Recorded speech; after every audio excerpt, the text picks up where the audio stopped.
আমাদের দাবি হলো আমরা সেই নেতৃত্ব দেখতে চাই যারা নামাজ রাষ্ট্রীয় পর্যায়ে কায়েম করতে চায়। এই মতের পক্ষে কি সবাই রাজি আছেন?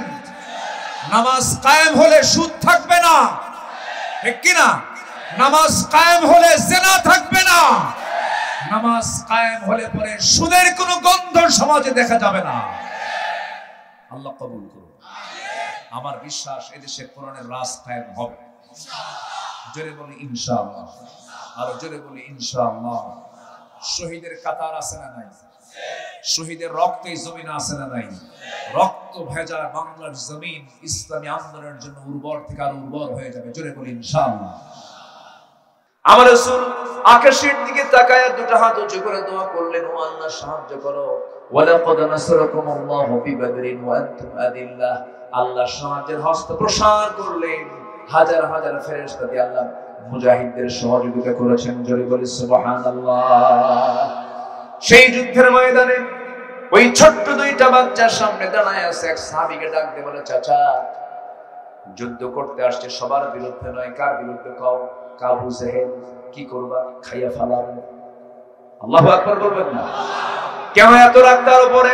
ছোট্ট দুইটা বাচ্চা বলতেছে এত রাগ হওয়ার মূল কারণ হলো আমাদের প্রাণের প্রিয় রাসূলকে সে নাকি চরম কষ্ট দিয়েছে।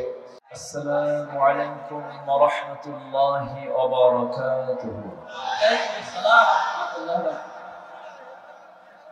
ইন্নাল হামদালিল্লাহিল আকরামিল্লাযী খালাকাল ইনসানা ওয়া কাররামা ওয়া 'allamaহু মিনাল বায়ানি মা lam ya'lam।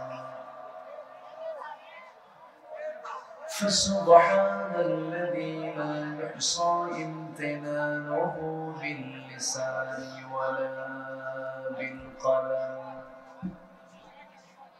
نشهد أن لا إله إلا الله وحده لا شريك له، ونشهد أن سيدنا وحبيبنا ومولانا محمدا عبده ورسوله الذي أرسله بالحق بشيرا ونذيرا وداعيا إلى الله بإذنه وسراجا منيرا، فقد قال الله تعالى في كلامه المجيد وفرقانه الحميد: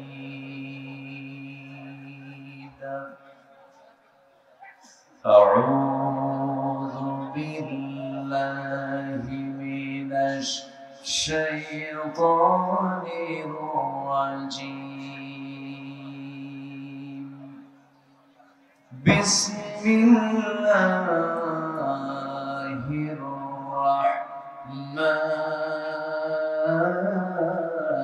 الرحيم. إن الله وملائكته يصلون على النبي يا أيها الذين آمنوا صلوا عليه وسلموا تسليما اللهم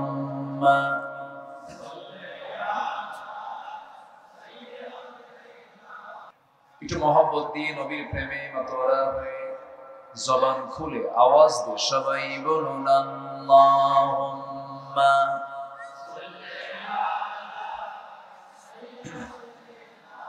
ওয়া আলা আলি সাইয়্যিদিনা فمحمدنا هو سيدنا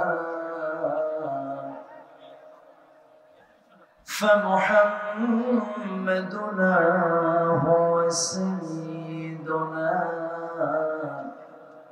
فالعز لنا إجابته اللهم وعلى آله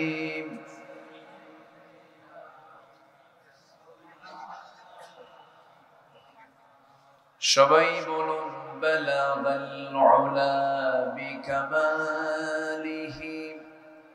কাশাফাত তুজা বিজামালিহি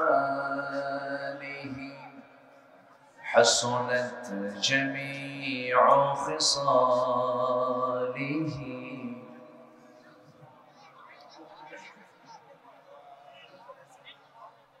صورة يوسف بداري حكمة لقمان ما قارئ قرآن باري يهدي لسان باري ما بلغ العلا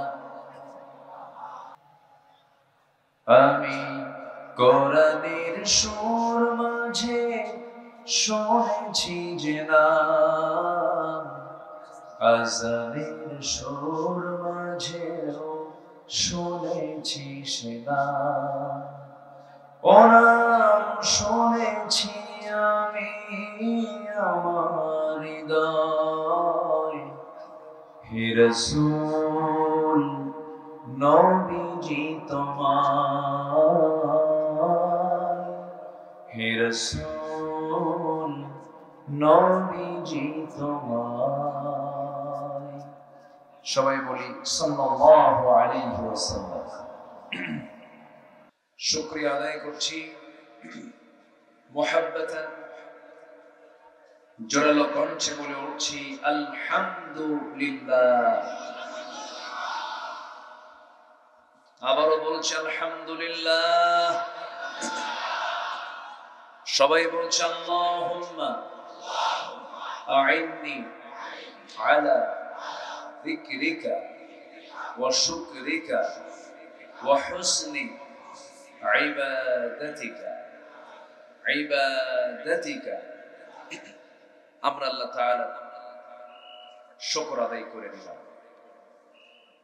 আমার আলোচনায় এখানে বসার কথা ছিল বাদে মাগরিব এখানে লেখা আছে আমার বয়ানটা ছিল বাদে মাগরিব সেটা এখন গড়িয়ে বাদে এশা হয়েছে তো আমি যতক্ষণ আছি আমাকে সময় দিচ্ছেন তো নাকি এবং আমার পরেও মেহমান আছেন আরো এবং এই মাহফিল দীর্ঘ রাত ধরে মধ্যরাত পর্যন্ত অনুষ্ঠিত হবে সবাইকে থাকার আমন্ত্রণ জানিয়ে শুরু করছি আমার আলোচনা কারণ আমরা যেন না ভাবি যে মাহফিলটা শেষ হয়ে যাচ্ছে সম্মানিত ভাইয়েরা আমরা ঠিক সেই সময় একত্রিত হয়েছি যে সময় গোটা পৃথিবীর 2 শতাধিক রাষ্ট্র এর মধ্যে 56টি মুসলিম রাষ্ট্র থাকার পরেও 800 কোটি বিশ্বের জনবহুল এই সংখ্যার ভিতরে 180 কোটি মুসলমান থাকার পরেও বিশ্বের শীর্ষ 10টি ধনী তালিকার ভিতরে থাকা 1 নম্বর সহ প্রথম কাতারের ধনী রাষ্ট্র মুসলিম থাকার পরেও প্রাকৃতিক জ্বালানি সম্পদ মুসলমানদের অধিকাংশ মুসলমানদের নিয়ন্ত্রণে থাকার পরেও গোটা পৃথিবী জুড়ে একটা জাতির সবচেয়ে বেশি মার খাচ্ছে সেই জাতির নামটা কি বলুন তো বলুন সেই জাতির নাম কি মুসলমান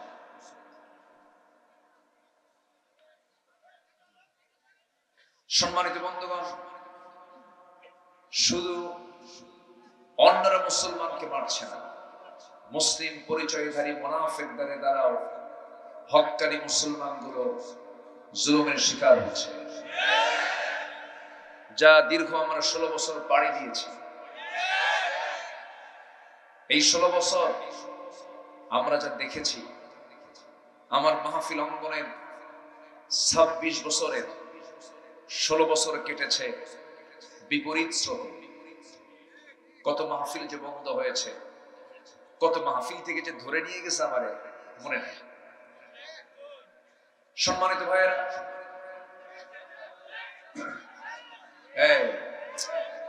এরকম কথা বললে তো সমস্যা। ক্যামেরাম্যান বসেন, ক্যামেরাম্যান একটু দাঁড়ালে একটু হিসাব করে দাঁড়ায়, ঠিক আছে না? আচ্ছা ঠিক আছে। এখন বিষয়টা হলো, আপনি শুনতেছেন আমাকে, দেখছেন আমাকে, ধরুন 1 লক্ষ মানুষ, হাজার হাজার মানুষ আপনারা দেখছেন আমাকে, কিন্তু এই যে ক্যামেরাগুলো আসছে, এরা আগামীকালকের মধ্যে দেখিয়ে দিবে কোটি কোটি মানুষকে।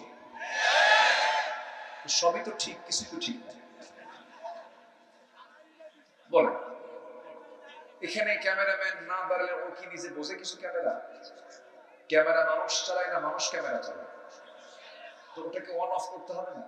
এই অন অফ করলেও আপনি খেপবেন। একটু সবর ধরেন।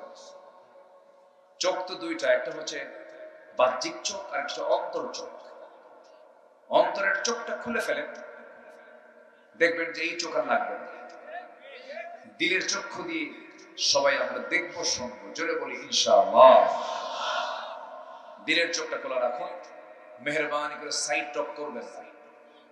কোরআনের মাহফিলে যদি কেউ এরকম কোন আচরণ করেন যা কোরআন শোনার ক্ষেত্রে বাধাগ্রস্ত হয়ে যাচ্ছে, আর এটা যদি ফেরেশতাদের নজরে চলে আসে, আর শৃঙ্খলা ভঙ্গের যদি মামলা হয়, জামিন কিন্তু পাবেন না। কি কথা বলছে? পিছন থেকে আপনাকে দেখতে পাচ্ছেন, একটু উঁচু চেহারা না আছে? না না না, আমি এখানে থাকবো,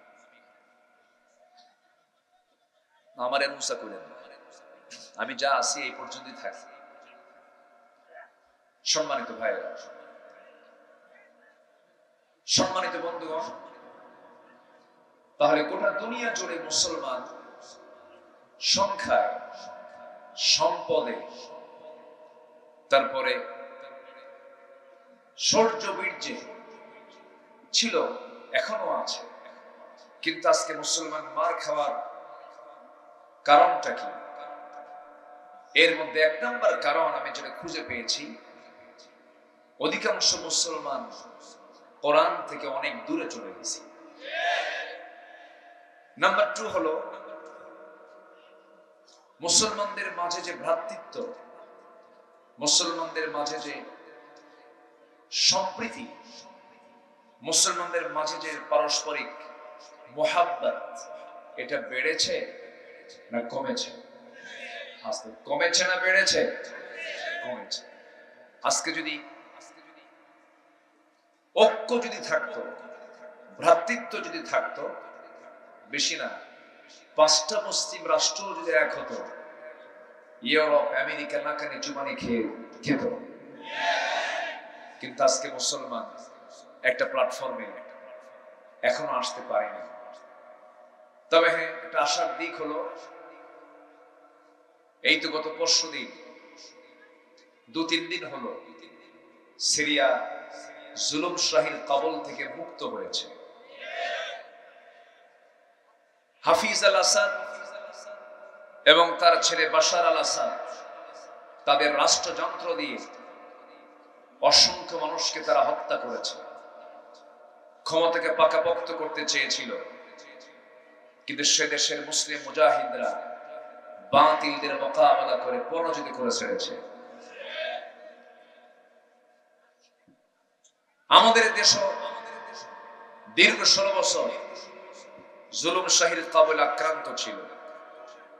যুবকরা, আমার সন্তান, আপনার সন্তানরা, ভাবছিলাম ডিভাইস আক্রান্ত হয়ে, মাদকাসক্ত হয়ে, অসৎ নেতৃত্বের সবলে আক্রান্ত হয়ে মনে হয় তারা শেষ হয়ে গেছে, কিন্তু না, জাতে মাথা পালেছি, একদম জায়গা মতো চলে গেছে।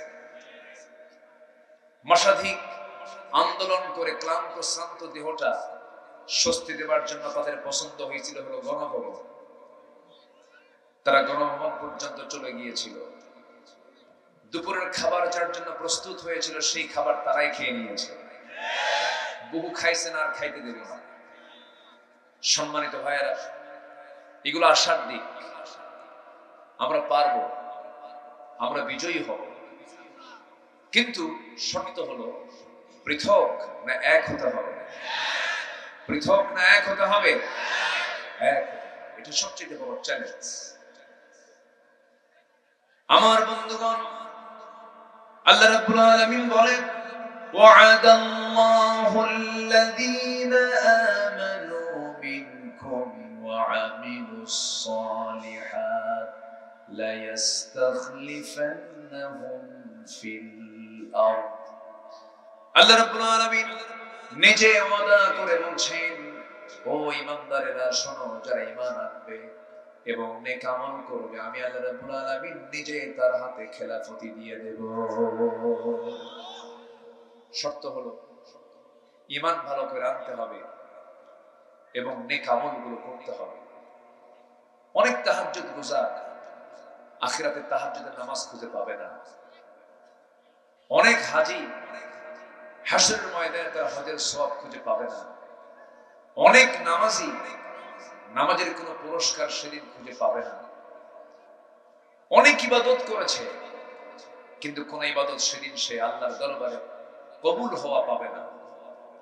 কেন, কি জন্য? কিছু কথা আমি আজকে বলতে চাচ্ছি সেই বিষয়ে। ইবাদত কবুল হতে হলে কিছু শর্ত আছে। ইবাদত কবুলের পথে কিছু অন্তরায় আছে, কিছু কাজ আছে, যে কাজগুলো করলে পরে আমার কোনো কার্যক্রম কবুল হবে না। কার দরবারে? আসতে বলবেন না, কার দরবারে? মোটামুটি 10টা অপকর্ম যার মধ্যে থাকবে, তার কোন দোয়া আল্লাহর দরবারে মঞ্জুর হবে না। কয়টা অপকর্ম বলেন তো?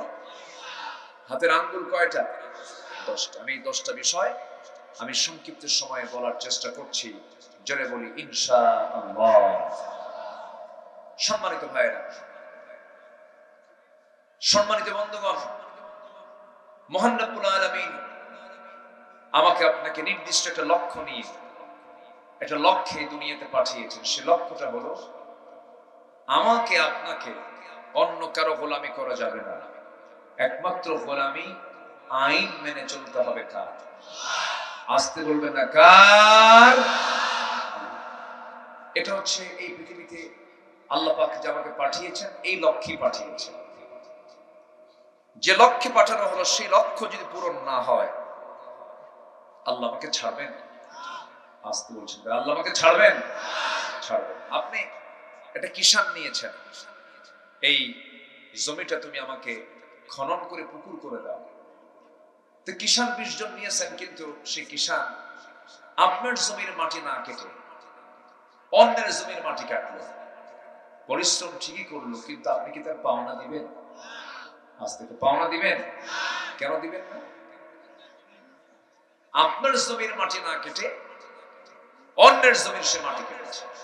ঠিক তেমনি আল্লাহ আমাকে পাঠালেন দুনিয়াতে তার আইন মানার জন্য। আপনি তার আইন না মেনে আপনি আরেকজনের আইন মানলেন, আপনি কি পুরস্কার পাবেন? পাওয়া যাবে? আমি যারা গোলাম, আমার তারই গোলামি করতে হবে। এই 16 বছর সরকারের গোলামি করেছে কিছু 5টা গোলাম গুলো, ঠিক কিনা?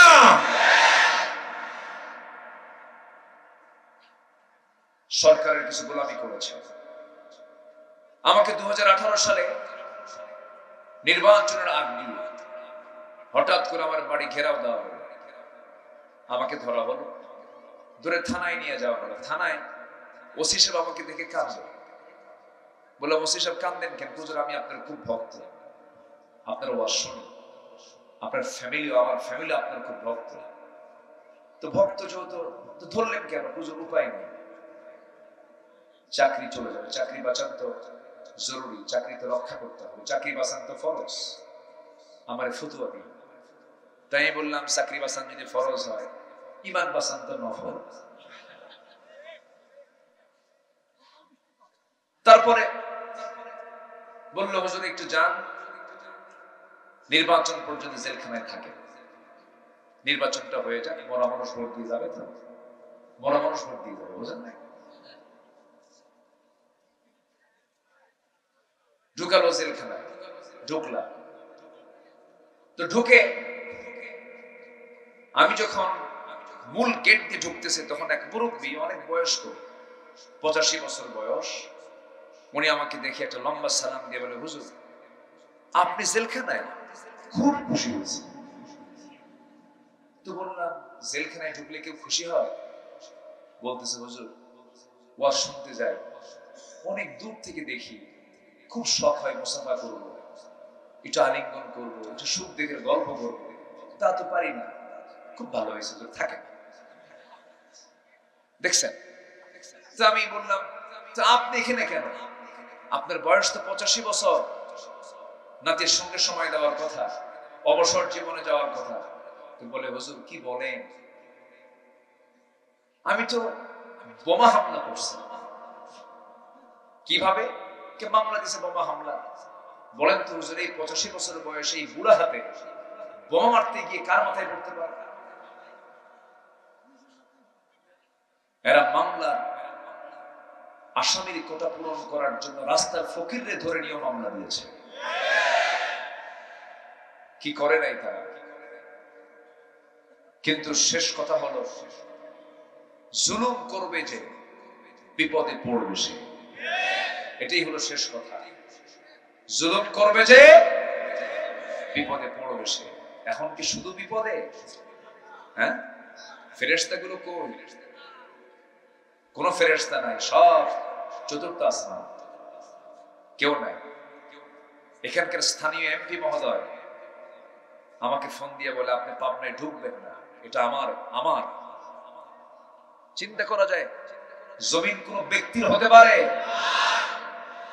বলে এটা আমার অঞ্চল, ঢুকতে পারবেন না। যখন বলেছিল রাজাকারের নাতিপুতিরা চাকরি পাবে, এগুলো অহংকারের কথা। অহংকার যখন কারোর মধ্যে ঢুকে যায়, পতন তার অপরিহার্য হয়ে পড়ে। পতন হয়নি? পতন হয়নি? হয়েছে। অহংকার করা যাবে না। সাইয়েদনা ওমর ফারুক রাদিয়াল্লাহু তাআলা আনহু একটা দুইটা রাষ্ট্র না, 40টা রাষ্ট্রের তিনি রাষ্ট্রপ্রধান ছিলেন। কয়টা? এখন প্রেজেন্ট ওয়ার্ল্ডে তার এরিয়া হয়ে গেছে 40টা রাষ্ট্র। এই 40 রাষ্ট্রের রাষ্ট্রপ্রধান তিনি বসে আছেন, তার সামনে একজন সাহাবী এসে একটা হাদিস বর্ণনা করছেন, যার মধ্যে যারা পরিমাণ অহংকার থাকবে সে জান্নাতে ঢুকবে না। এই হাদিস যখন তার কানে যখন সুন্দর করে যখন ওই সাহাবী শুনিয়ে দিলেন, সাইয়েদনা ওমর ফারুক চট করে তিনি মাটিতে পড়ে লুটে লুটে কাঁদতেছেন, শিশুর মতো কান্নায় ভেঙে পড়লেন। গোটা শরীর তার ধুলায় মলিন হয়ে গেল। বলা হলো, ওমর এমন করে কাঁদো কেন? তিনি বলছেন, আমি একজন রাষ্ট্রপ্রধান, অর্ধ দুনিয়া আমি চালাই। মাঝে মাঝে আমাকে যখন কেউ শাসক বলে ডাকে, খলিফা বলে যখন ডাকে, তখন মনে হয় আমি একজন খলিফা, কিন্তু আমার মন বলছে, আমার মনে হয় ভিতরে অহংকার আমার ঢুকে গেছে।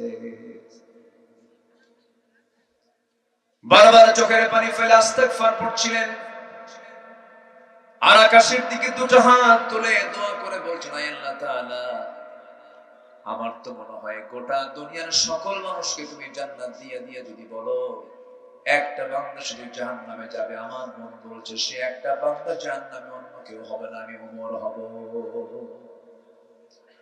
নিজেকে কি ছোট মনে করেছেন তারা? নিজেকে তারা কত বড় আসামি মনে করতেন, কি ছোট্ট হয়ে চলতেন, নিজেকে নগণ্য ভাবতেন।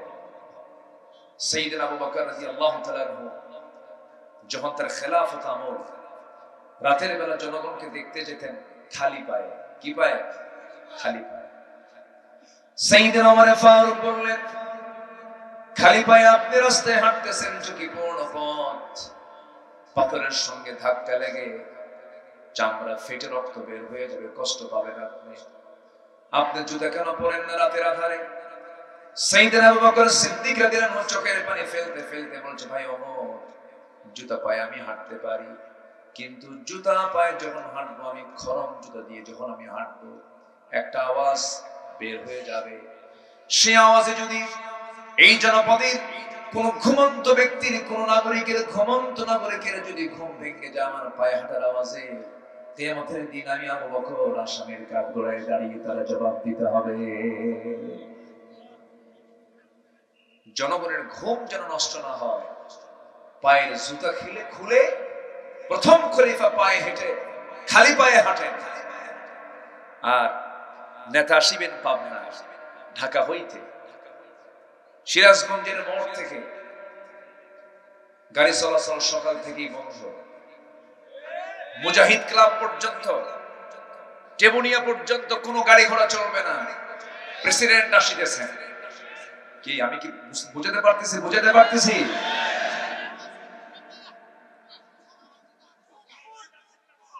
অ্যাম্বুলেন্সের গাড়ি পর্যন্ত নিতে দেওয়া হয়নি।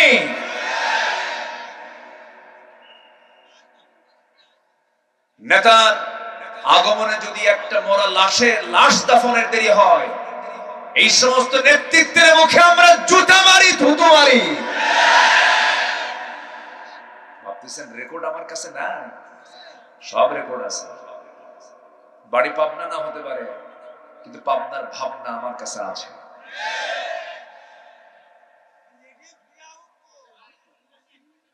কষ্ট পাচ্ছেন নাকি? কষ্ট পাচ্ছেন? একজন বলেছে এটা হচ্ছে লেডিস ফেরাউন। দেখছেন কি সুন্দর বক্তা, দেখছেন? আমিও তো পারি না এই কথা। ফেরাউন ছিল হলো পৃথিবীতে বেঁচে ছিল 1600 বছর, আর এরা ছিল 16 বছর। সংখ্যার বিলটা দেখছেন? দুজনের বৈশিষ্ট্য একই রকম ছিল। ফেরাউনও তার একটা রোগ ছিল, জনগণ চাক আর না চাক ক্ষমতা ছাড়ুন না। এদের রোগ কোনটা ছিল বলেন? দুটা না একটা? এক, ক্ষমতা ছাড়তাম। সম্মানিত ভাইয়েরা, সময় তো অল্প। আমি যত সময় পর্যন্ত আমি থাকতে রাজি আছি, জোরে বলি ইনশাআল্লাহ। আমার কথা সবাই শুনতে পাচ্ছেন তো? আল্লাহ কবুল করুন, জোরে বলি আমিন।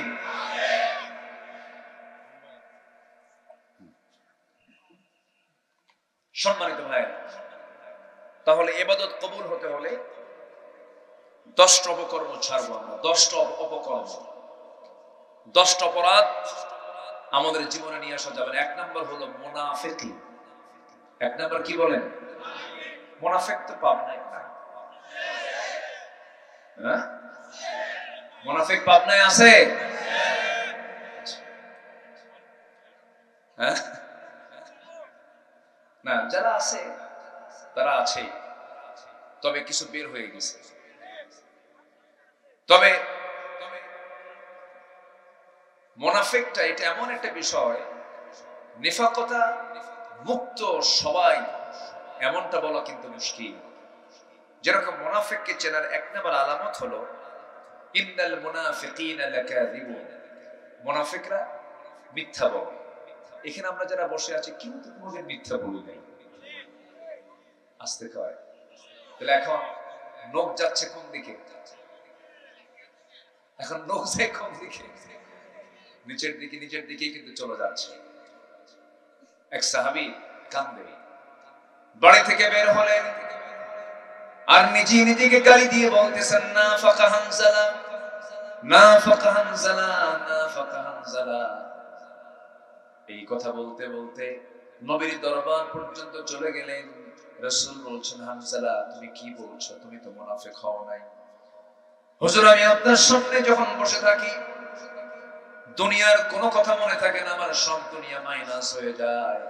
কিন্তু আমি আপনার দরবার ছেড়ে যখন বাড়ি ফিরে যাই, বউ বাচ্চার সামনে দাঁড়াই, দুনিয়ার কথা মনে হয়ে যায়। দুনিয়ার চিন্তা মাথায় চলে আসে, পারিবারিক চিন্তা মাথায় চলে আসে। আমার মন বলছে আমি মনে হয় মুনাফিক হয়ে গেছি। রাসূল বলেন, না রে হানজালা, মুনাফিক হও নাই। পরিবারের হক আদায় করা আমার সুন্নাত, স্ত্রীর মুখে খাবার তুলে দেওয়া আমার সুন্নাত, সন্তানকে দেখাশোনা করা আমার সুন্নাত। আমার উম্মতের কোনো বৈরাগ্য নাই, আমার উম্মতের বৈরাগ্য হলো জিহাদের ময়দান। আমার বন্ধুগণ, সাইয়েদনা ওমর ফারুক রাদিয়াল্লাহু তাআলা মাঝে মাঝে একজন সাহাবীর কাছে সকাল বিকাল মাঝে মাঝে চলে যেতেন। যে সাহাবীকে রাসূল দায়িত্ব দিয়েছিলেন, একটা দায়িত্ব, তার হাতে একটা লিস্ট ছিল, মুনাফিকদের তালিকা ছিল। ওই মদিনার মুনাফিক কারা কারা, তাদের তালিকা একটা সাহাবীর কাছে রাসূল রেখে দিয়েছিলেন। সেই সাহাবীর কাছে ধারণা দিয়ে মাঝে মাঝে ওমর ফারুক বলতেন, ভাই দেখো তো ওই তালিকার মধ্যে আমি ওমর, আমার নামটা আছে কিনা। এই জন্য আমার বন্ধুগণ, মুনাফিকের আলামত যতগুলো, সব আলামতগুলো আমার জীবন থেকে মাইনাস করতে হবে। মিথ্যা কথা বলা যাবে না, এটা কার আলামত? বলেন বলেন বলেন বলেন বলেন।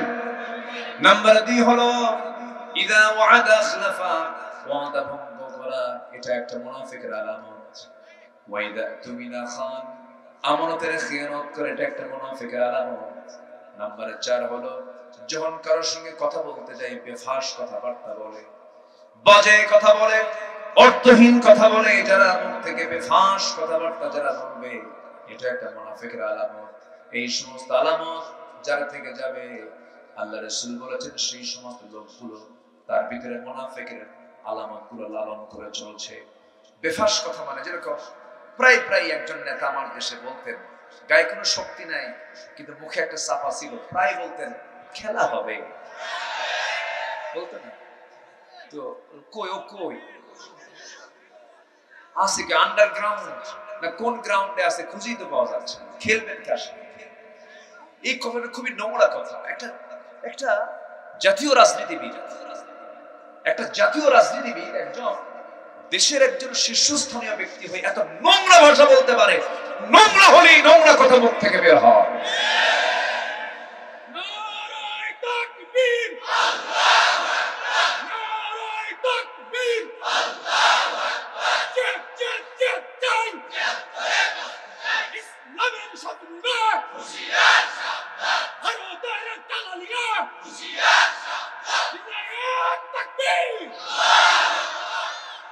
সম্মানিত ভাইয়েরা, তাদের চাপা কি ছিল? ওরে বাপরে, এক একজন এক একটা চাপাবাজ,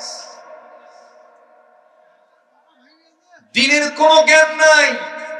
ফতুয়া মানে আগামীকাল ঈদুল আজহার জানাজা নামাজ, কি মনে আছে আপনাদের? এক মন্ত্রী তার বাচ্চা বুড়া বয়সে বিয়ে করছে, বাচ্চা একটা হয়েছে, ওই কুমিল্লার ওইদিকে, অনেকদিন আগের কথা। নবজাতককে কোলের মধ্যে নিয়ে বলতেছে লা ইলাহা ইল্লাল্লাহ সুবহানাকা ইন্নী কুনতু মিনাজ জালিমিন। এই কথা কি বুঝতেছেন আপনারা? আরেকজন ফতোয়া দিচ্ছেন লাকুম দীনুকুম ওয়ালিয়া দীন, বুখারী শরীফের 40 বার। পদ্মা সেতু উদ্বোধন হবে, পদ্মা সেতু একটা বড় একটা প্রকল্প, পদ্মা সেতু ভালো স্বপ্নের সেতু, যা লাগতো তা তো লাগাইছে। ওটাকে বাস্তবায়ন করার জন্য হাজার হাজার কোটি টাকা দেশ থেকে লোপাট করা হয়েছে, ঠিক কিনা? এই ওখানে কি হয়েছে? কথা বলেন কেন?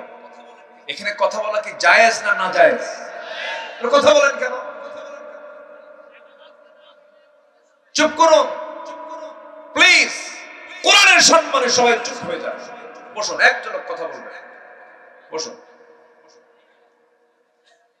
সেই পদ্মা সেতু উদ্বোধনী অনুষ্ঠান তো তেলাওয়াত দিয়ে শুরু করতে হবে। আমার দেশের হাফেজরা এত সুন্দর হাফেজ, আমার স্নেহধন্য জাকারিয়া, নাজমুস সাকিব, আমি খুব স্নেহ করি ওদের, আমি খুবই ফলো করি। ওরা আমাকে পাইলে আমার কোলের মধ্যে বসে পড়ে, খুব ভালো ছেলে এগুলো। এদের তেলাওয়াতে কাবার ইমামরা কাঁদবে, কাবার ইমামরা কান্দে আমার দেশের হাফেজদের তেলাওয়াত শুনে। গোটা পৃথিবীর হাফেজকে হারায় যে আমার দেশের হাফেজরা ফার্স্ট হয়, সে হাফেজগুলো ওদের চোখে পড়ে না। পদ্মা সেতুর উদ্বোধন হবে, তেলাওয়াত দিয়ে শুরু করবে, দিছে একজন বিসিএস ক্যাডারকে তেলাওয়াত করতে, সূরা রহমান তেলাওয়াত করছে, এমন তেলাওয়াত করছে শয়তান কয় তোর চাইতে আমার তেলাওয়াত ভালো আছে। সম্মানিত ভাইরা, সম্মানিত বন্ধুগণ, মুখ থেকে বেফাস কথাবার্তা বলা যাবে না। মুখ থেকে যা বলবো মেপে মেপে কথা বলবো। দলিল যখন দলিল লেখক লেখে, ভুল লেখে না ঠিক লেখে? ভুল লিখলে দলিল কি রাখে না আবার করে? আবার দলিল করে নিতে হয়।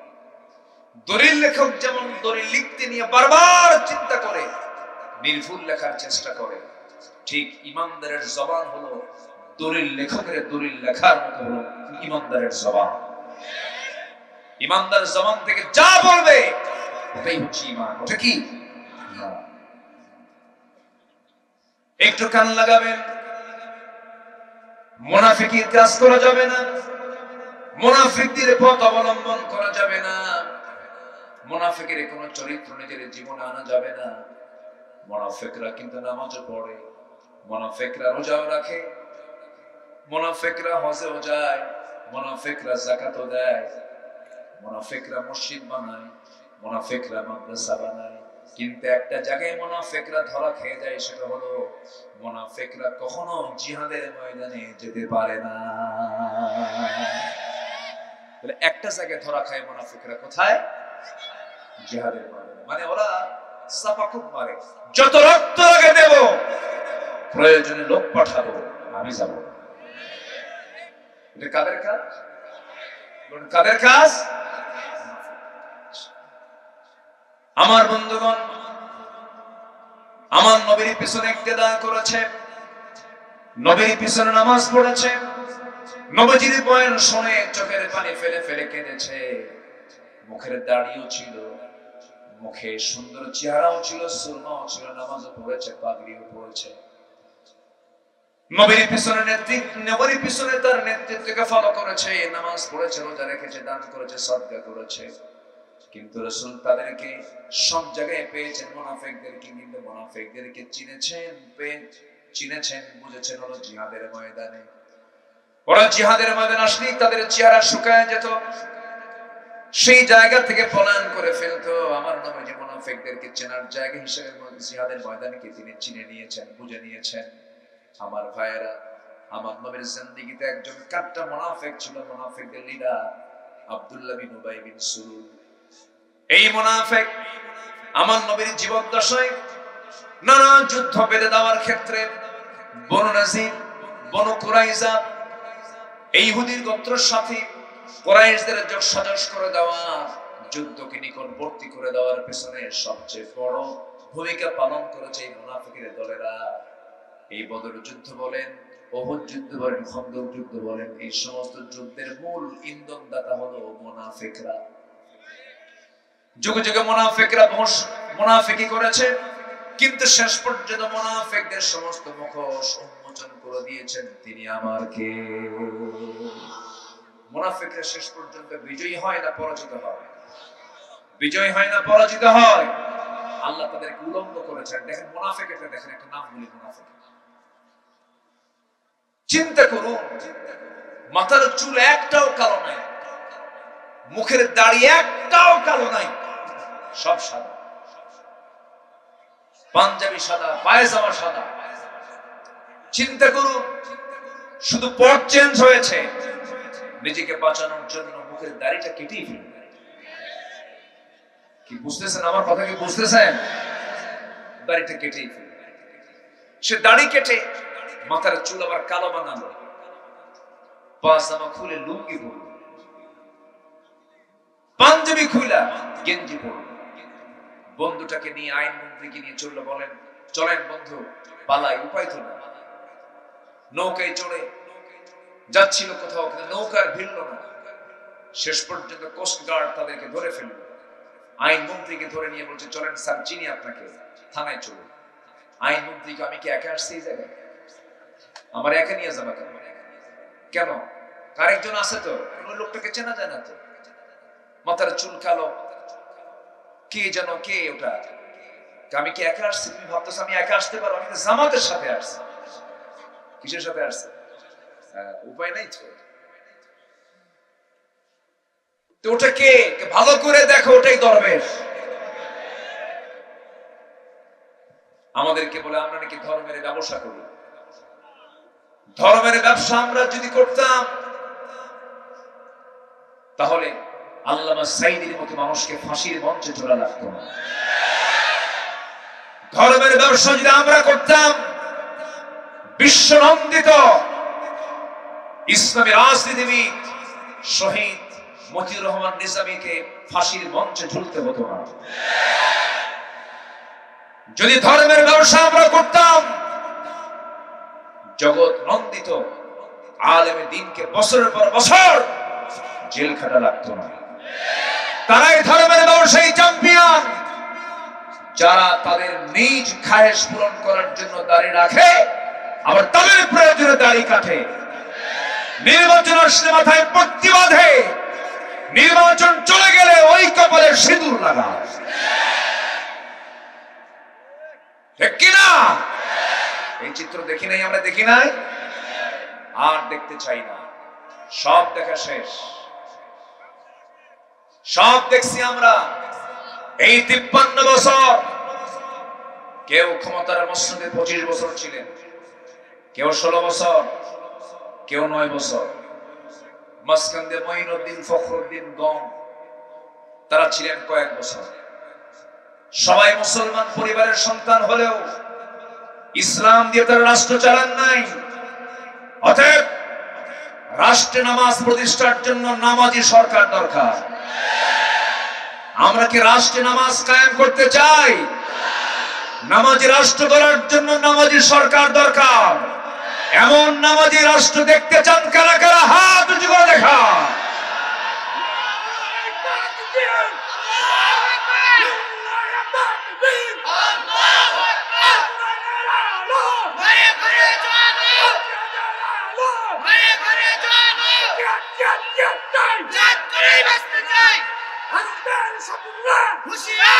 আল্লাহ কবুল করুন, জোরে বলি আমিন।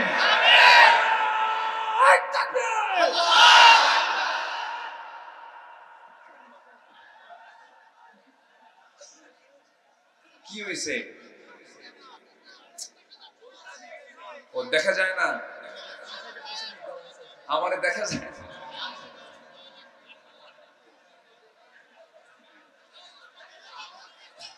হ্যাঁ, ও ভরে গেছে। আচ্ছা, গোটা মাঠ ভরে গেছে, টুইটম্বর অবস্থা।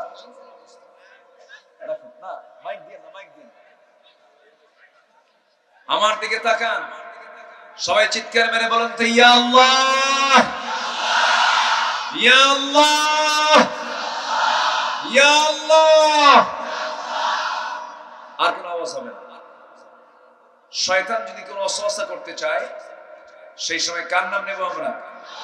আল্লাহ। একটু চুপ থাকুন, আপনি কথা বললে আমার কথা হবে না, একটু বসুন। তাহলে ইবাদত কবুল হতে হলে 10টা অপকর্ম ছাড়তে হবে। নাম্বার 1 হচ্ছে কি ছাড়তে হবে? বলেন কি? মুনাফিক। আমার বন্ধুগণ, এই মুনাফিকরা রাসূলকে অশান্তির মধ্যে রেখে দিয়েছিল, নবীজিকে শান্তিতে থাকতে দেয় নাই।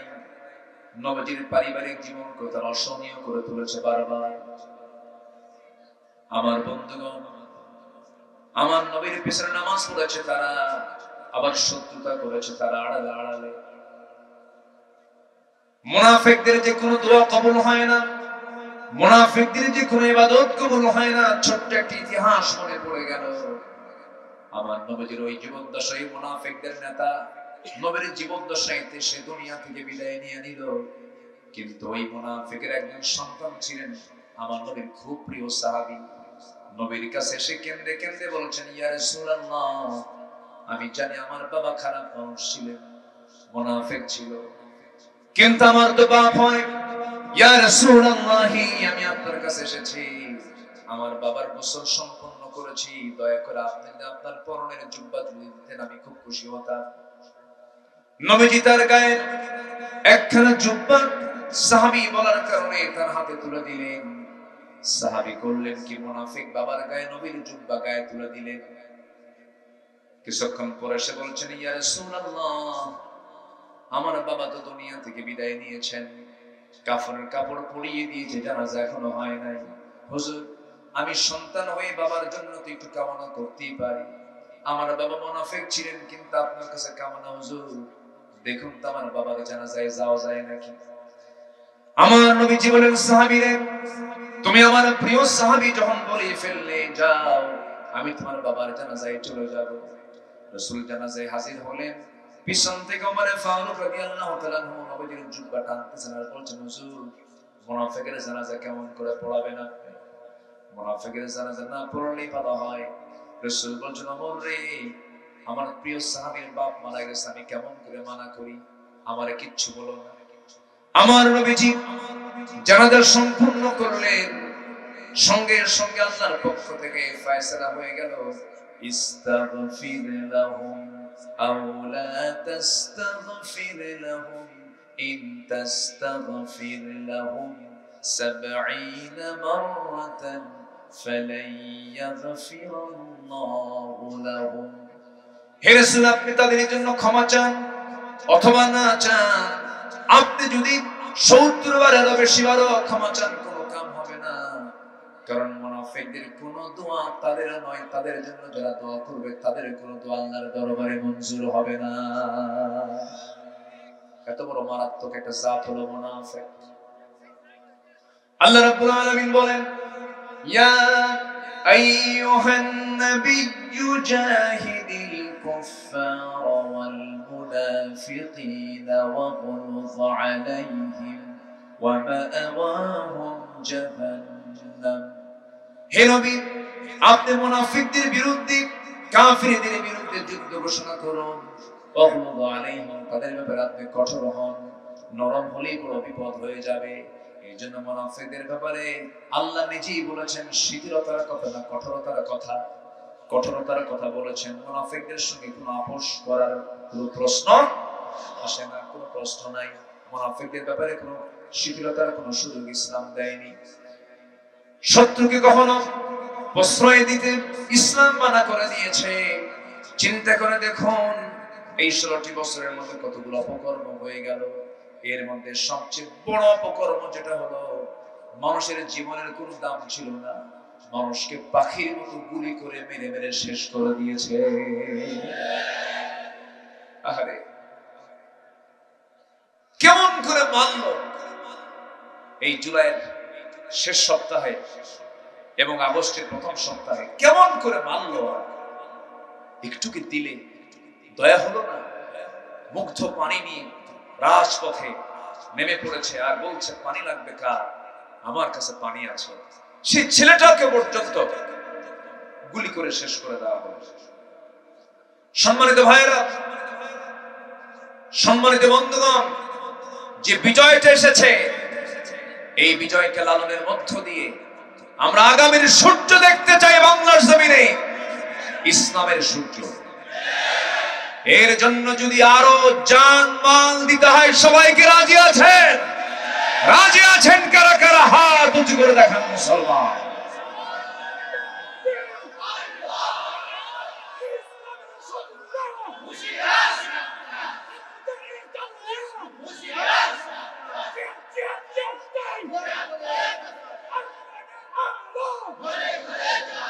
আল্লাহ কবুল করুন, যারা বলে আমিন।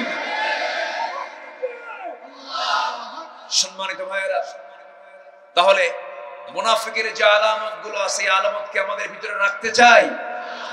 মিথ্যা কথা বলবো, ওয়াদা ভঙ্গ করব, আমানতের খেয়ানত করব, মুখ থেকে বেফাস কোনো কথাকে বের করব।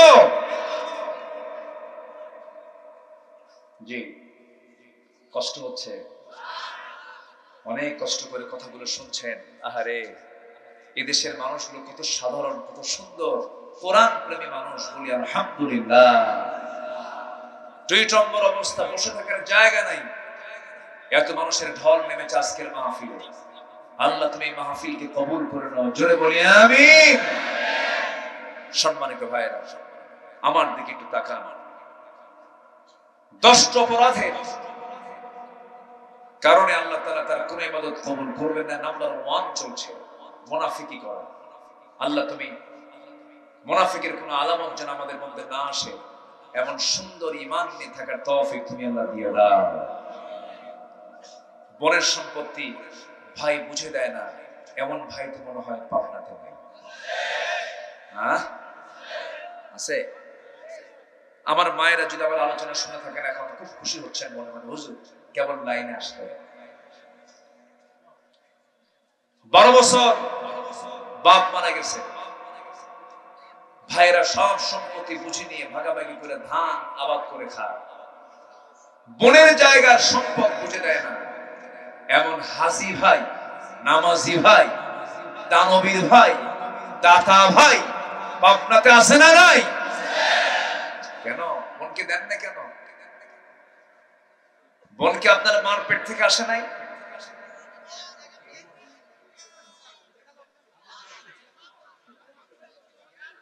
জি এই থামেন থামেন, এই শোনেন, তারা তো অতিথি, অতিথি সম্মান করতে হবে না? হ্যাঁ একটু বসে না, আমাদের মানুষ বাংলা না ইনশাআল্লাহ।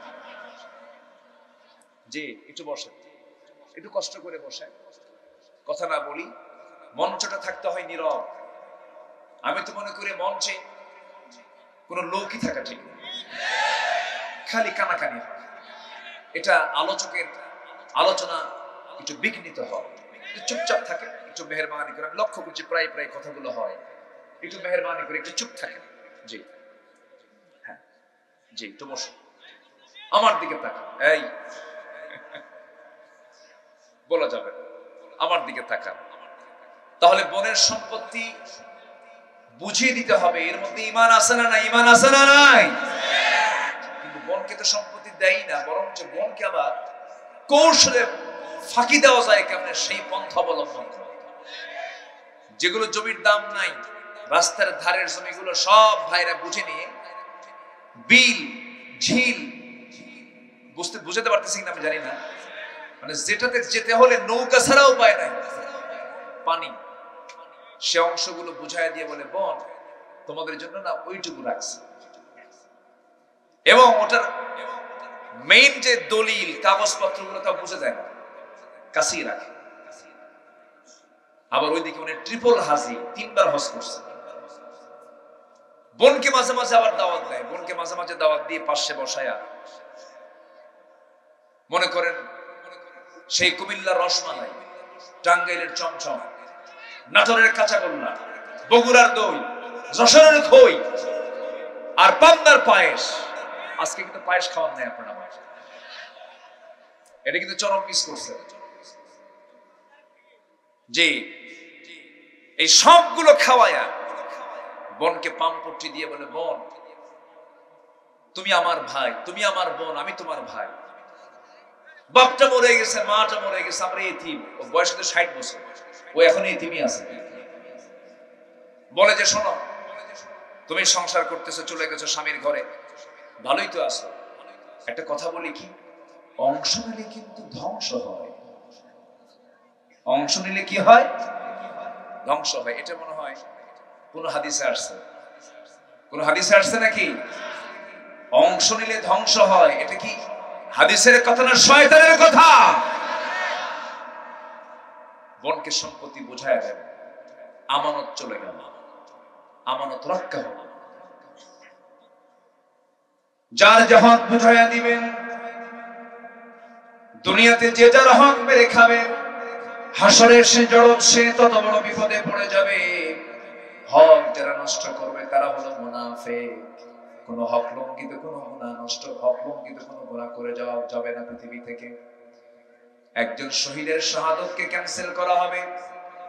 দুনিয়ার জিন্দেগিতে আমি ঋণ করে গেলাম, ঋণ করে দুনিয়া থেকে বিদায় হয়ে গেলাম, কিয়ামতের দিন ধরা খেয়ে যাব আমরা। সেই দিন শহীদের শাহাদাত পর্যন্ত আল্লাহ রাব্বুল আলামিন ক্যান্সেল করে দিবেন ঋণ থাকার কারণে। আমার বন্ধুগণ, এই জন্য কোন হক নষ্ট না করে আমরা দুনিয়া থেকে বিদায় হতে চাই। বান্দার হক আছে না নাই? বাপ-মার হক আছে না নাই? প্রতিবেশীর হক আছে না নাই? এতিমের হক আছে না নাই? এই কোন হককে লঙ্ঘন করা যাবে না। ঈমানদার এগুলো কখনো লঙ্ঘন করতে পারে না। আমার বন্ধুগণ, ইবাদত কবুল হবে তখনই যখন আমরা হকগুলোকে সুন্দর করে আদায় করব। সেই সময় সঙ্গে সঙ্গে দোয়া মঞ্জুর করে নেবেন তিনি আমার কে। এই মুনাফিকরা কত ভয়ঙ্কর দেখেন। এই মুনাফিকরা নবীজির সংসার পর্যন্ত আগুন ধরিয়ে দিতে চেয়েছিল। আমার নবীজি কেবলই মক্কা থেকে মদিনায় হিজরত করে চলে আসছেন। 1 বছর যেতে না যেতেই বদর যুদ্ধের আগ দিয়ে আল্লাহ পাক আমার নবীর কাছে আয়াত নাযিল করলেন, রোজার আয়াত। কিসের আয়াত বলেন? সিয়ামের আয়াত। কুতিবা আলাইকুমুস সিয়াম কামা কুতিবা আলাল্লাযীনা মিন ক্বাবলিকুম লাআল্লাকুম তাত্তাকুন। আয়াত নাযিল হলো, প্রথমবার রোজা রাখলেন সাহাবীরা, মাত্র 16টা রোজা রেখেছেন। আমার নবীর 17তম রমজানের দিন বলেন সাহাবীরা, আমরা 1 বছর পার হলো মক্কা থেকে মদিনায় আসলাম, ঘরে কোনো খাবার নাই, পেটে যথেষ্ট খাবারের ব্যবস্থাপনা নাই, কাপড় চোপড় নাই, ঘোড়া নাই, যুদ্ধাস্ত্র নাই, প্রয়োজনীয় মৌলিক জিনিসপত্র নাই। কিন্তু সাহাবীরা কি করার আছে? এই মদিনার মুনাফিকরা, ইহুদিদের যোগ সাজশে তারা কুরাইশদেরকে বদর প্রান্তর পর্যন্ত নিয়ে চলে এসেছে। কোনো কথা বলা যাবে না সাহাবীরা, আমি তোমাদেরকে জানান দিতে যাচ্ছি, কে আছো সেই বদর প্রান্তরে তোমরা যেতে রাজি? যুদ্ধ করতে হবে, বাতিলদের বিরুদ্ধে মোকাবেলায় দাঁড়িয়ে যেতে হবে। সাহাবীরা সঙ্গে সঙ্গে বলে ফেললেন, ইয়া রাসূলুল্লাহ, আমরা রোজাও রাখবো, আমরা যুদ্ধ করব, আপনি আমাদেরকে অনুমতি দিয়ে দেন।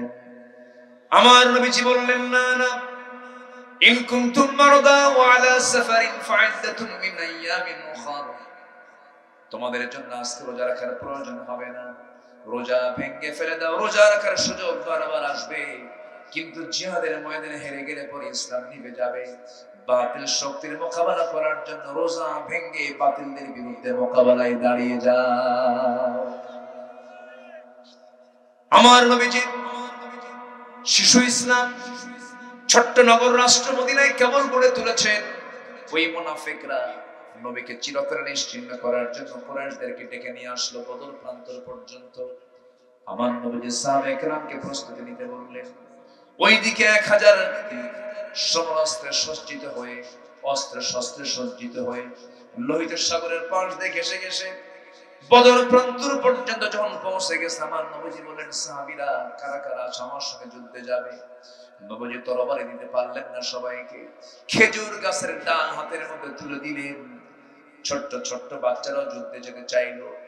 আমার নবীর সামনে ছোট্ট 2টা বাচ্চা নবীর সামনে দাঁড়িয়ে বলছে, হুজুর যুদ্ধের নাকি ডাক এসেছে, যদি পারমিশন দিতেন, আমরা আফরার ছেলে 2জন, মদিনার একজন আফরা, তার ছেলে হচ্ছে আমরা, যদি অনুমতি যদি দিয়ে দিতেন আমরা যুদ্ধে যেতাম। নবীজি বললেন, না, যেতে পারবা না, বয়স নাই, ফিটনেস নাই, ছোট্ট, তোমরা তরবারি হাতে নিতে পারবা না। বড়জন বলে, হুজুর আমি তোর চাইতে লম্বাই বড় আছে, আপনি আমাকে পারমিশন দিয়ে দেন। রাসূল বললেন, না না, দেওয়া যাবে না। ছোটজনের সঙ্গে সঙ্গে বলছে, হুজুর আপনি যদি আমার বড় ভাইকে পারমিশন দেন, আমাকে পারমিশন দিতে হবে, কারণ ওর লম্বাই বড় হতে পারে কিন্তু গায়ের শক্তি আমার বেশি। নবীজি একটা মুস্কি হাসি মারলেন। মুস্কি হাসি মেরে 2 সন্তানকে বললেন, দেখি তো তোমরা কুস্তি লড়াই করো, দেখি কে ফার্স্ট হয়। 2জনকে কুস্তি লড়াই করতে দিলেন। বড়জন ছোটজনকে ফেলে দিল নিচে। ছোটজন বড় ভাইয়ের কানের মধ্যে মুখ ঢোকায় বলছে, বাইরে খাই একসঙ্গে, ঘুমাই একসঙ্গে, খেলাধুলা করি একসঙ্গে, আমাকে ছেড়ে দিয়ে তুমি একা একা যুদ্ধ করবে কেমন? আমার কি যুদ্ধে যাওয়ার শখ হয় না? তোমার গায়ের শক্তি একটু কমায় দাও। ও ভাই, তোমার বুকের উপরে একবার উঠে বুঝায় দেই শক্তির দিকটা, আমিও কোনো অংশে কম নই। নবীজি টের পেলেন, মুস্কি একটা হাসি মেরে ছোট্ট 2টা বাচ্চাকে হাতের মধ্যে আকাশের দিকে তাকায়া আল্লাহকে লক্ষ্য করে বলছেন, আয় রাব্বুল আলামিন, এই ছোট্ট 2টা বাচ্চা আফরার ছেলে দয় মাঝের গায়ের শক্তি নাই, কিন্তু ইমানের বড় শক্তি আছে। পারমিশন দিয়ে দিলেন। 11 বছর 13 বছর সেই বদর যুদ্ধের দিন আমার নবীজি মদিনা থেকে 80 মাইল দূরে বদর নামক প্রান্ত। আমি মক্কা মদিনায় যতবার গিয়েছি, আমি বদর প্রান্তরে গিয়েছি। আমি মক্কা মদিনায় যতবার গিয়েছি, আমি শুহাদায়ে উহুদ দেখেছি। বারবার যাই, বারবার সেই জায়গায় গেলে পরে আগের স্মৃতিচারণ হয়ে যায়। প্র্যাকটিক্যাল দেখলে পরে তার প্রতি যে আকর্ষণ কমে না বাড়ে, আস্থা কমে না বাড়ে। আল্লাহ প্রত্যেক ভাইদেরকে এই সমস্ত জায়গায় জিয়ারত করার তৌফিক দান করুন। জোরে বলি আমিন, আরো জোরে আমিন। ইন্নাস সাফা ওয়াল মারওয়াতা মিন শাআইরিল্লাহ, ইন্নাস সাফা ওয়াল মারওয়াতা মিন শাআইরিল্লাহ। আমার বন্ধুগণ, একটু কান লাগাবেন। নবীজি একটা সময় যুদ্ধের দিকে রওনা করলেন। তারা কোথায় 1000, এইদিকে 313 জন, ঘোড়া নাই, তরবারি নাই, কিচ্ছু নাই, যুদ্ধ অস্ত্র নাই। নবজি রওনা দিয়েছেন, সাহাবীরা সবাই রোজা রেখে দুর্বল হয়ে গেছেন, রোজা রেখে দুর্বল হয়ে গেছেন, এইদিকে খাবার না পেয়ে আরো দুর্বল হয়ে গেছেন। বদর যুদ্ধের দিন আমার নবজি সাহাবায়ে কেরাম কিনে যেই পাশে দাঁড়ায় আছিলেন, সেই জায়গাটা ছিল হলো উঁচু, সেই জায়গাটা ছিল হলো বালুর জায়গা, হাঁটু পর্যন্ত বালু কেটে যায়। সাহাবীরা বলছেন, ইয়া রাসূলুল্লাহ, যুদ্ধ করব কেমনে? কদম তো মজবুত নয়, পাগুলো ডেবে আছে বালুর ভিতরে। আমার রাসূল আকাশের দিকে তাকায় দুটো হাত উঁচু করে দোয়া করলেন, ও আল্লাহ সাহায্য করো। ওয়ালাকাদ নাসারাকুমুল্লাহু বিবাদরিন ওয়া আনতুম আদিল্লাহ। আল্লাহ সাহায্যের হস্ত প্রসার করলেন, হাজার হাজার ফেরেশতা দিয়ে আল্লাহ মুজাহিদদের সহযোগিতা করেছেন। জোরে বলি সুবহানাল্লাহ। সেই যুদ্ধের ময়দানে ওই ছোট্ট দুইটা বাচ্চার সামনে দাঁড়ায় আছে। এক সাহাবীকে ডাক দিয়ে বলে, চাচা, যুদ্ধ করতে আসছে, সবার বিরুদ্ধে নয়, কার বিরুদ্ধে? কও। আবু জেহেল। কি করবা? খাইয়া ফেলাবো। আল্লাহু আকবার বলবেন না? কেন এত রাগ তার উপরে? ছোট্ট দুইটা বাচ্চা বলতেছে, এত রাগ হওয়ার মূল কারণ হলো আমাদের প্রাণের প্রিয় রাসূলকে সে নাকি চরম কষ্ট দিয়েছে, মার দিয়েছে, রক্তাক্ত করেছে। আমাদের বড় শখ এই লোকটাকে দুনিয়া থেকে আমরা বিদায় করে দেব। ওই সাহাবীকে বলতেছে বারবার, একটু দেখায় দেন সেই লোকটাকে। দূর থেকে আফসা আফসা চোখে দেখে বলতেছে ওই সাহাবী, ওই যে সাহাবীরা, ওই যে ছোট্ট দুইটা মাছকে লক্ষ্য করে বলছেন, দেখো ওই যে দেখা যায় ফাঁকা দিয়া ঘোড়ার পিঠে বসে আছে, দুই দিকে দুই পা ছেড়ে দিয়া চতুর্দিকে কাফের মুশরিকরা তাকে পাহারা দিচ্ছে। ওটাই হলো কুরাইশদের লিডার আবু জেহেল। বলতে দেরি হলো, যেতে দেরি হলো না, সিংহের মতো গর্জন দিয়া বাজ পাখির মতো উড়ন্ত হয়ে দৌড় মেরে চলে গেছে তার সামনে। দুই দিকে দুইজন দাঁড়ায় গেছে, ছোট্ট তরবারি পজিশন হাতে নিয়ে দাঁড়ায় গেছে। কেউ টের পায়নি এটা কোন গ্রুপের সদস্য। তরবারি দিয়ে সজোরে দুজন মিলে একসঙ্গে আল্লাহু আকবার বলে দুজন দুই পায়ে আঘাত করেছে। ওই যে ঘোড়ার পিঠ থেকে আবু জেহেল ধরাশয়ী হয়ে জমিনে পড়ে গেছে। কোমর সোজা করে আবু জেহেল আর কখনো দাঁড়াতে পারে নাই। আল্লাহু আকবার বলেন, আওয়াজ করে আল্লাহু আকবার। মুসলমানদের বিজয় হয়েছে অস্ত্র দিয়া, শক্তি দিয়া, না ঈমান দিয়া? কে দিয়া? এই জন্য আমরা মুনাফিকি করব না, ঈমান ভালো করে আনবো, ঈমানটা ভালো করে আনবো। মুনাফিকের কোনো গন্ধ যেন আমাদের মধ্যে না থাকে। জোরে বলি ইনশাআল্লাহ। আবু জেহেল ধরাশয়ী হয়ে পড়ল, কিন্তু এইদিকে বড় ভাই মুআজ রাদিয়াল্লাহু তাআলা আনহু তিনি একাকী পড়ে গেলেন। পিছন থেকে একজন শত্রু এসে তার ডান হাতে একটা আঘাত করলো। এক আঘাতে তরবারি ঝনঝন করে পড়ে গেল। ডান হাতটা চামড়ার সঙ্গে ঝুলতে লাগলো। যুদ্ধ করবেন কেমনে? হাত তো কাটা। বাম হাত সামনে দূর মেরে তরবারি হাতের মধ্যে তুলে নিয়া বাম হাতে আবার যুদ্ধ চালাতে লাগলেন। কিন্তু ঝুলন্ত চামড়ার সঙ্গে ঝুলন্ত হাতটা বারবার এসে বাম হাতে ধাক্কা খায়, ডিস্টার্ব হয় মনে করে। যুদ্ধের মাঝে হঠাৎ করে করলেন কি মাস, ঝুলন্ত চামড়ার সঙ্গে ঝুলন্ত হাতটাকে বাম পায়ের নিচে রেখে এত জোরে টান মারলেন, হাতটা ছিটকে পড়ে গেছে। বাম হাতে যুদ্ধ চালাতে গিয়া এক পর্যায়ে দেখা গেল পিছন থেকে আরেকজন কাফের বাম হাতে আঘাত করেছে, বাম হাতটাও কেটে পড়ে গেল। তরবারি ঝনঝন করে পড়ে গেল। যুদ্ধ করবেন কেমনে? দুই হাতই তো নাই। গর্দানটা উড়াইয়া দেওয়া হলো, হাত কাটা হলো, পা কাটা হলো। মাস ছোট্ট বাচ্চা দুনিয়া থেকে বিদায় হয়ে গোটা দুনিয়ার সমস্ত মুসলমানদেরকে জানান দিচ্ছেন, দুনিয়ার মুসলমান, আল্লাহর পথে আল্লাহর দ্বীনকে বিজয়ী করার জন্য এমন করে জানমাল কুরবানি করে দিতে হয়। আমার বন্ধুগণ, আমার ভাইয়েরা, মুনাফিক কখনো দিন কায়েমের আন্দোলন করতে পারে না। মুনাফিক কখনো জেল শিকার করতে পারে না। মুনাফিক কখনো ওয়াদা রক্ষা করতে পারে না। মুনাফিক কখনো আখিরাতকে সত্যিকার অর্থে বিশ্বাসও করতে পারে না। মুনাফিকের সমস্ত আলামত থেকে আল্লাহ রাব্বুল আলামিন আমাদের সবাইকে হেফাজত করেন। জোরে বলি আমিন। ইবাদত কবুল হবে, 10টা শর্ত পূরণ করতে হবে, মুনাফিকি বাদ দিতে হবে। নাম্বার 2 হলো নামাজের অলসতা। যার মধ্যে নামাজের অলসতা কাজ করবে তার কোনো দোয়া কবুল হবে না। এই জন্য আমরা সবাই কয় ওয়াক্ত নামাজ পড়ব। আসতে বলবেন না, কয় ওয়াক্ত নামাজ? সবাইকে পড়তে রাজি আছেন? জোরে বলি ইয়া আল্লাহ। আরো জোরে বলি ইয়া আল্লাহ। আমাদেরকে 5 ওয়াক্ত সালাত আদায় করার তৌফিক তুমি আল্লাহ দিয়ে দাও। জোরে বলি আমিন, আরো জোরে আমিন। বাড়িতে সব সদস্য নামাজ পড়ার দরকার আছে না নাই? যুবকরা, তোমার গ্রামকে তুমি টার্গেট করো, তোমার গ্রামে কারা নামাজ পড়ে আর কারা নামাজ পড়ে না। সতর্ক হয়ে যাও, তোমার গ্রামকে তোমার হেফাজত করতে হবে। মাতব্বর যারা যদি নামাজ পড়ে ভালো কথা, তোমরা যুবক একসঙ্গে গিয়ে মাতব্বরের রুমে বসবে, বলবে চাচা আপনি আমাদের গ্রামের মাতব্বর, আপনার বিচার আচার আমরা মেনে নেই, আপনি দয়া করে নামাজটা পড়ুন, নামাজটা ধরুন, আপনার নেতৃত্ব আমরা মানবো। নামাজ পড়বেন, নেতৃত্ব মানবো, নামাজ পড়বেন না, নেতৃত্ব মানবো না। ঠিক কিনা? আপনার গ্রামকে আপনি সাজান ইসলাম দিয়া। এখন পরিবেশ এসেছে, পরিবেশ এসেছে কিনা বলেন? আপনার চোখের সামনে কোন মহিলা আপনার গ্রামের কোন ঘর থেকে অর্ধনগ্ন হয়ে মাথার চুল ছেড়ে দিয়ে বের হয়, আপনি এটাকে নোট করুন, এটাকে আপনি নোটে নিয়ে আসেন। কয়েকজন যুবক তোমরা এক হয়ে সেই মহিলার বাড়িতে অথবা তার মুরব্বীকে জানিয়ে দিন, জানিয়ে দাও যে দেখুন আপনার মেয়ে অথবা আপনার স্ত্রী অথবা আপনার বোন এইরকম করে অর্ধলগ্ন পোশাক নিয়ে যখন বাইরে বের হয়, আমরা যুবক আমাদের কষ্ট হয়, আমাদের ঈমান দুর্বল হয়ে যায়, আমাদের চোখের গুনাহ হয়। গ্রামকে বাঁচাতে বোরকা লাগায় দাও, ঠিক কিনা? সম্মানিত ভাইয়েরা, তোমরাই পারবে নতুন বাংলাদেশ গড়তে। ৫৫,০০০ বর্গ মাইলের ৬৪,০০০ গ্রাম বাংলার প্রতিটি গ্রামকে আমরা বেনামাজি মুক্ত দেখতে চাই। সবাই দেখতে চান তো ইনশাআল্লাহ? নামাজ নামাজ নামাজ। এই দেশের কোন নেতা নামাজের বিল আনে নাই আজ পর্যন্ত।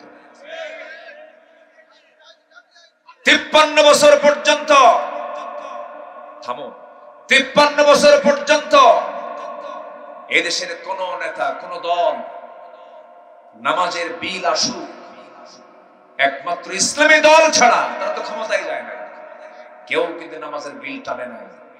আমাদের দাবি হলো আমরা সেই নেতৃত্ব দেখতে চাই যারা নামাজ রাষ্ট্রীয় পর্যায়ে কায়েম করতে চায়। এই মতের পক্ষে কি সবাই রাজি আছেন? নামাজ কায়েম হলে সুদ থাকবে না, ঠিক কিনা? নামাজ কায়েম হলে জিনা থাকবে না, নামাজ কায়েম হলে পরে সুদের কোনো গন্ধ সমাজে দেখা যাবে না। আল্লাহ কবুল করুন। আমার বিশ্বাস এদেশে কোরআনের রাজ কায়েম হবে। জোরে বলি ইনশাআল্লাহ, আরো জোরে বলি ইনশাআল্লাহ। শহীদের কাতার আছে না নাই? শহীদের রক্তে জমিন আছে না নাই? রক্ত ভেজা বাংলার জমিন ইসলামী আন্দোলনের জন্য উর্বর থেকে আরো উর্বর হয়ে যাবে। জোরে বলি ইনশাআল্লাহ। সম্মানিত ভাই, আমি অনেক আনন্দিত, দীর্ঘদিন পর মন খুলে কিছু কথা বলতে পারছি। আলহামদুলিল্লাহ বলুন। ইবাদত কবুল হবে 10টি শর্ত, 10টা অপকর্ম ছাড়তে হবে, মুনাফিকি বাদ দিতে হবে, নামাজে অলসতা বাদ দিতে হবে। সবাইকে 5 ওয়াক্ত নামাজ পড়তে রাজি আছেন তো? নামাজ বাদ যাবে, মনে থাকবে। বউ যদি নামাজ না পড়ে কি করে মায়ের হবে? দেখছেন, হাই হাই এই কাম সারছে, এ তো শুধু মায়ের কথা কয়। আল্লাহ তো মায়ের কথাকে বলেন ওয়াহজুরুহুন্না ফিল মাদাজি'i বলেছেন, ওয়াহজুরুহুন্না ফিল মাদাজি'i। অনেক কথা আছে, সর্বশেষ মানে প্রথমে মায়ের। এই তো কাম তো মুশকিল, তো লক্ষণ খারাপ, মারা যাবে না তো? আচ্ছা, রাসূল কোন বউকে মেরেছেন এরকম কোন হাদিস পেয়েছেন আপনারা? বউকে মারে কোন সফল তাও কয় না, এখন তো ঠিক হয়ে গেছে। সন্তানের সামনে আপনি বউ পিটবেন, এটা বেমানা। পিটায় মানুষকে ভালো করা যায় না। বউকে বলবেন, বউ একে ছাদের নিচে থাকি, তোমার যৌবন আমার কাছে, আমার যৌবন তোমার কাছে। তুমি কি চাও যে আমরা এই দুনিয়াতে এক ছাদের নিচে ছিলাম, আমরা জান্নাতে গিয়ে আমরা এক ছাদের নিচেই থাকবো, এক জান্নাতি থাকতে চাই? তুমি কি জান্নাতে থাকতে চাও? হ্যাঁ থাকতে চাই। নামাজটা পড়ো। শুনবে না কেন? শুনবে। ছেলেকে বুঝাবেন, মেয়েকে বুঝাবেন, একটু কাঁদবেন, তাদের জন্য দোয়া করবেন আল্লাহর কাছে, অবশ্যই সব কবুল করে ফেলবেন তিনি আবার কে? আল্লাহ। কু আনফুসাকুম ওয়া আহলিকুম নার। পরিবারকে নামাজের ব্যাপারে তাকিদ করতে হবে। পড়ার জন্য যদি বলি 2 বার, নামাজের জন্য বলবো 10 বার, ঠিক কি না? পড়ার জন্য যদি বলি 1 বার, নামাজের জন্য বলবো 5 বার। নামাজ পড়ার চাইতে বড় পড়ার কিছু নাই, ঠিক কি না বলেন? পড়াশোনার কিছু বাদ দিয়েছে, সমস্যা নাই। নামাজ বাদ দিয়েছে, ফাকাদ কাফার, সে কুফরি করেছে, সে মারাত্মক অপরাধ করেছে। এজন্য পরিবারে দেখা যায় পড়ার জন্য যে শাসন হয়, নামাজের জন্য সে শাসন হয় না। আমি কি ভুল বলতেছি? শিক্ষার জন্য যে গুরুত্ব হয়, পর্দার জন্য সেই গুরুত্ব দেওয়া হয় না। ষোড়শী মেয়ে বোরকা পরে না, মা বোরকা পরে বের হয়। মা কি পরে বের হয়? বোরকা পরে বের হয়, আর মেয়েটাকে অর্ধলগ্ন করে বাইরে বের করে যুবকদের ঈমান নষ্ট করার জন্য। এগুলো খেয়াল করতে হবে। যুবকরা নোংরামি করবে না। বিয়ের আগে কোনো প্রেম নাই কিন্তু, ঠিক তো মাহফিলে, কিন্তু বাইরে তো ঠিক থাকো না। বিয়ের আগে কোনো নোংরামি করা যাবে না। বিয়ের আগে প্রেম হয় না, বিয়ের আগে হয় হলো জিনা। বিয়ের পরে প্রেম হয়, বিয়ের পরে কি হয়? প্রেম হয়। বিয়ের আগে কি হয়? জিনা হয়। বিয়ের আগে কোনো প্রেম নয়। অনেকে প্রাউড করে বলে, আমাদেরকে বলে, হুজুর আমাদের না এটা লাভ ম্যারেজ। আমি কি লুচ্চা ম্যারেজ, কি ঠিক কি না? বিয়ের আগে বিবাহ পূর্ব ওলা মুত্তাখিদি আখদান ওলা মুত্তাখিদাতি আখদান, কোন গোপন গোপন কোন বৈঠক চলিবে। বিয়ে করবা, সামনের দরজা দিয়ে মুরব্বিকে বলবা, মেয়ের বাপকে বলবা, তোমার বাপকে পাঠায় দিবা, মাকে পাঠায় দিবা, বুক উঁচু করে বলবা আমার যৌবন এসেছে, আমার যৌবন নষ্ট করতে চাই না বাবা, বিয়ে কর। আজকে যুবকরা দারুণ খুশি, হুজুর ভালো করে এখন বাপ বসে আছে, কিছু আওয়াজ কিছু বুড়া চাচাও দিকে আওয়াজ দেয়, কি যে করবে আল্লাহ জানে। আমার রাসূল বিয়ে করায় দিতেন। রাসূল কিন্তু খুব বড় ঘটক ছিলেন, বলি আলহামদুলিল্লাহ। কারণ সমাজে জেনা বাড়লে পরে সমাজে রোগ সৃষ্টি হবে। এই জন্য জেনা বন্ধ করার জন্য একমাত্র উপায় হলো বিয়েকে কঠিন করা না সহজ করা। বিয়েকে সহজ করো, জেনা কঠিন হয়ে যাবে। আর বিয়ে কঠিন করবা, জেনা সহজ হয়ে যাবে। হ্যাঁ, ও একজন বলতেছে, হুজুর বিয়ে করবো কেমনে? নিজের পায়ে নাকি দাঁড়াতে হয়। ও কি অন্যের পায়ে দাঁড়ায় আছে নাকি? যে বিয়ে করতে চায় সেই অন্যের পায়ে দাঁড়ায় থাকে? কিছু বেকুব বাপ আছে, বাপরা বুঝে না, আছে না? আছে না? এগুলো বুঝতে হবে না। ঠিক আছে, খুব সুন্দর। আপনারা মন চাচ্ছে আরো ঘন্টার পরে ঘন্টা কথা বলবো এই বছর না, সামনে বছর ইনশাআল্লাহ। নাম্বার 3, আল্লাহ রাসূলের চরম অবাধ্যতা করবে। ওয়া মান ইয়াসিল্লাহ ওয়া রাসূলহু ওয়া ইয়াতাআদ্দা হুদুদাহু ইউদখিলহু নারান খালিদান ফিহা ওয়া লাহু আযাবুন মুহিন। নাম্বার 4, আল্লাহর সাথে যারা শিরক করবে তাদের কোনো দোয়া, কোনো ইবাদত কবুল হবে। ওয়া মান ইউশরিক বিল্লাহ ফাকাদ হারামাল্লাহু আলাইহিল জান্নাহ। যে ব্যক্তি শিরক করবে তার জন্য জান্নাতটা হারাম হয়ে যাবে। দোয়া কবুল তো দূরের কথা, জান্নাতে বাজেয়াপ্ত হয়ে যাবে। নাম্বার 5, সামনে পেছনে যারা পরনিন্দায় ব্যস্ত থাকবে। আমার দেশে গীবতকারী আছে না নাই? এই নামাজি লোক আছে না নাই? বলো তো, গীবতকারী নামাজও পড়ে, গীবত করে। ফেসবুকতে একটা আছে মাশাআল্লাহ, এখন কিছু হই লেখা, আমি কিন্তু সাংবাদিক না, আমি কিন্তু সাংঘাতিক ফেসবুকে দিয়ে দেবো, কিন্তু হোক কি মারে। তুমি কি জানো, তুমি কারো একটা গোপন কথা ফেসবুকে দিয়ে দিচ্ছ, তুমি কি জানো তোমার এরকম একটা চিত্র আসতে পারে কিনা? রাসূল বলেছেন, মান সাতারা মুসলিমান সাতারাহুল্লাহু ইয়াওমাল কিয়ামা।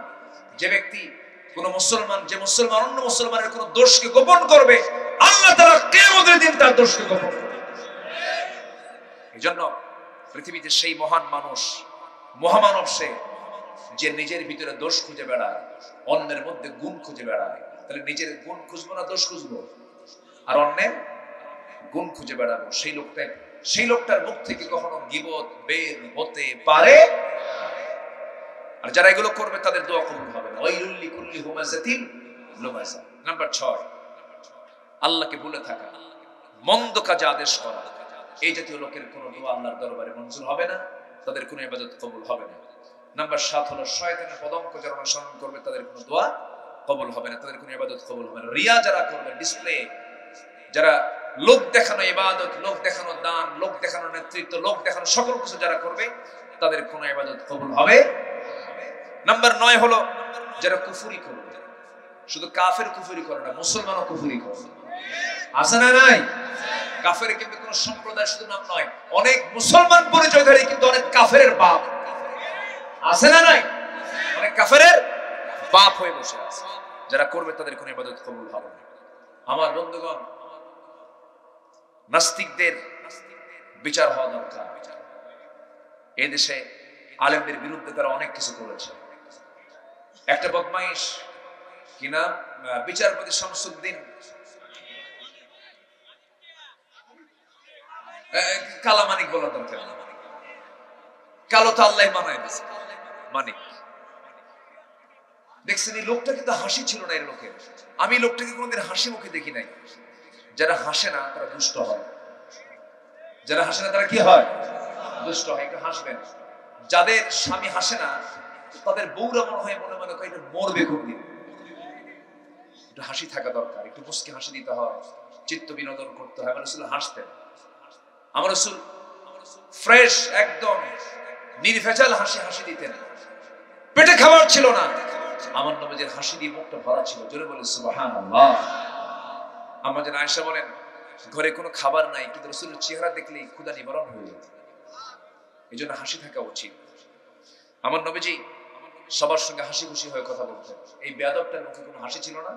2 বছর আগে আমাদের তালিকা করেছিল, আমরা নাকি 116 জন আলেম, আমরা নাকি রাষ্ট্রদ্রোহী। 2 বছর পার হয়নি, 2 বছর পার হয়নি, সিলেটবাসী তার ভালো আপ্যায়ন দিয়েছে, একদম কলার পাতার বিছানা দিয়েছে, আর কোর্ট হাজিরার দিন বিসি আউট করে দিয়েছে। ঠিক কি না? আমরা অবিলম্বে এটাই দৃষ্টান্তমূলক শাস্তি চাচ্ছি তাদেরই, যারা আল্লাহর জমিনের উপরে দাঁড়িয়ে আল্লাহর বিরুদ্ধে যারা কথা বলে। ওই সমস্ত নাস্তিক মুরতাদদের প্রকাশ্যে ঝুলায় মেরে রক্ত মাংস হাড্ডি কুত্তা বিলাই দিয়ে খাওয়ানো দরকার।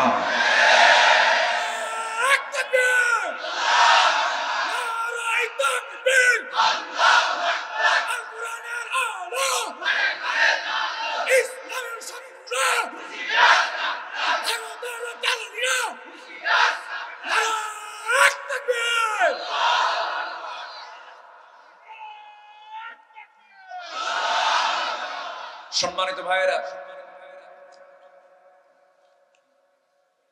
জি কেউ উঠবেন না, মেহমান আছেন। বিশেষ করে আমার অত্যন্ত প্রিয় ভাই যান মাওলানা জহুরুল ইসলাম খান, না উনি আছেন না? উনি আসছেন তো? জি উনি আছেন, উনি আলোচনা করবেন। আমার স্নেহধন্য, আমার অনুজ, আমার অত্যন্ত কাছে, যদিও আমার অনেক ছোট, আমির হামজা, উনিও আসবেন। থাকবেন না? থাকবেন না?